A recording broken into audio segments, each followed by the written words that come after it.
दूसरी कहानी ये है कि जब मेरा सिलेक्शन हो गया 97 में, मतलब 96 अटेम्प्ट में पहली बार में मेरा सिलेक्शन हो गया था, मैं एक्सटेंशन लेके तैयारी कर रहा था और डीयू में मैं पढ़ा भी रहा था उस समय।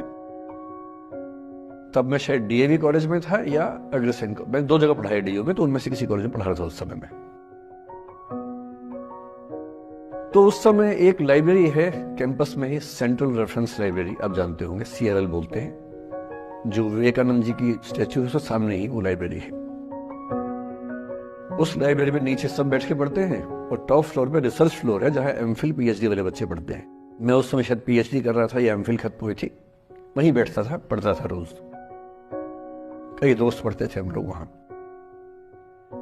हम सुबह 8 बजे लाइब्रेरी खुलते ही वहां घुसते थे, रात को 1 बजे निकलते थे लाइब्रेरी बंद होने के समय। तो वहां एक छत थी, छत पे छोटी सी कैंटीन थी जहां हम लोग जब जब बोर होते थे दिन में 3-4 बार जाके चाय पीते थे।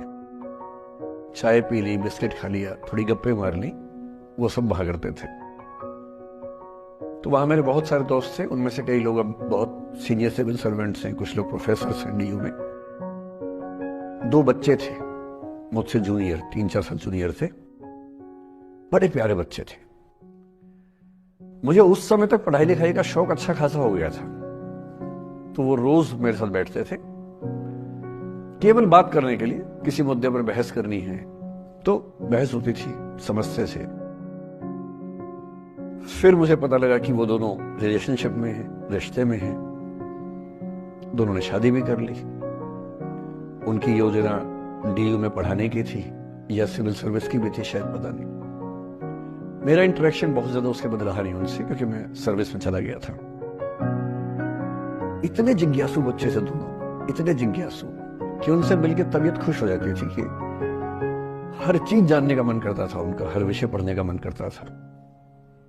एकदम जीवन से भरे हुए बच्चे, आंखों में चमक ऐसे। फिर दोनों की शादी हुई तो मैं शादी में जा नहीं पाया, क्योंकि मेरा रिश्ता सिर्फ लाइब्रेरी में 1 घंटा गप मारने वाला था, उससे ज्यादा था नहीं रिश्ता उनके साथ। फिर सुनता रहता था कि मैं सब बढ़िया चल रहे, पढ़ाई कर रहे हैं, तैयारी कर रहे हैं।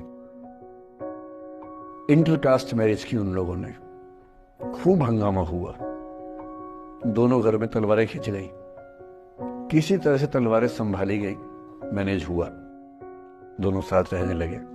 और फिर 3-4 साल के बाद एक दिन मैंने खबर सुनी कि उस बच्ची ने फंदा लगा के जीवन लीला समाप्त कर ली। ये बात भी दिल